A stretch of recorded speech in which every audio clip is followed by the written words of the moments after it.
What are reading strategies? Reading strategies are purposeful cognitive action that students take when they are reading to help them construct and maintain meaning. Reading strategies are often categorized as those behaviors designed to help students before, during, and after they read. Reading successfully goes well beyond fluency and word recognition and relies heavily upon comprehension of text. Since reading is a meaning-making task, any behaviors used to enhance students' understanding help to create more effective readers. 7 critical reading strategies. Previewing. Learning about a text before really reading it. Previewing enables readers to get a sense of what the text is about and how it is organized before reading it closely. This simple strategy includes seeing what you can learn from the headnotes or other introductory material, skimming to get an overview of the content and organization, and identifying the rhetorical situation. Contextualizing. Placing a text in its historical, biographical, and cultural context. When you read a text, you read it through a lens of your own experience. Your understanding of the words on the page and their significance is informed by what you have come to know and value from living in a particular time and place.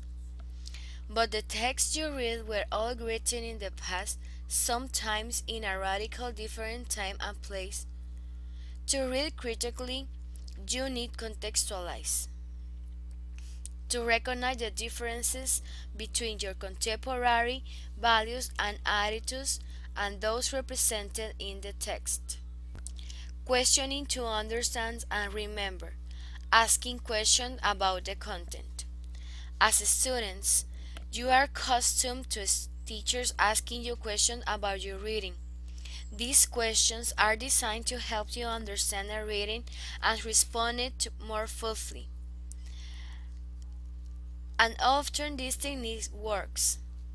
When you need to understand and use new information, though, it is most beneficial if you write the questions as you read the text for the first time. With this strategy, you can write questions anytime, but in difficult academic readings, you will understand the material better and remember it longer if you write a question for every paragraph or brief section. Each question should focus on a main idea, not on illustration or details, and each should be expressed in your own words, not just copied from parts of the paragraph. Reflecting on challenges to your beliefs and values. Examine your personal responses. The reading that you do for this class might challenge your attitudes, your unconsciously held beliefs, or your position on current issues. As you read a text for the first time, mark an X in the margin at each point where you feel a personal challenge to your attitudes, beliefs, or status.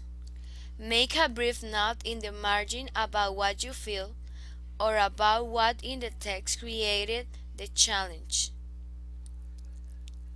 Now look again at the places you marked in the text. Where you felt personally challenged? What patterns do you see? Outlining and summarizing. Identifying the main ideas and restating them in your own words. Outlining and summarizing are especially helpful strategies for understanding the content and structure of a reading selection, whereas outlining reveals the basic structure of the text. Summarizing synopsis a selection's main argument if brief. Outlining may be part of the annotating process, or may be done separately, as it is in the class. The key to both outlining and summarizing is being able to distinguish between the main ideas and the supporting ideas and examples. The main ideas form the backbone, the strand that holds the various parts and pieces of the text together. Outlining the main ideas help you to discover this structure. When you make an outline, don't use the text's exact words. Summarizing begins with outlining, but instead of merely listing the main ideas, a summary recomposes them to form a new text, whereas outlining depends on a close analysis of each paragraph. Summarizing also requires creative synthesis, putting ideas together again, in your own words and in a condensed form. Show us how reading critically can lead to deeper understanding of any text. Evaluating an argument. Testing the logic of a text as well as its credibility and emotional impact. All writers make assertions that they want to accept as true. As a critical reader, you should not accept anything on face value but recognize every assertion as an argument that must be carefully evaluated. An argument has two essential parts, a claim and a support. The claim asserts a conclusion, an idea, an opinion, a judgment, or a point of view that the reader wants you to accept. The support include reason. These are shared beliefs, assumptions, and value, and evidence, as facts, example, statistics, and authorities, that give readers the basis for accepting the conclusion. When you assess an argument, you are concerned with the process of reasoning as well as its truthfulness. These are not the same thing.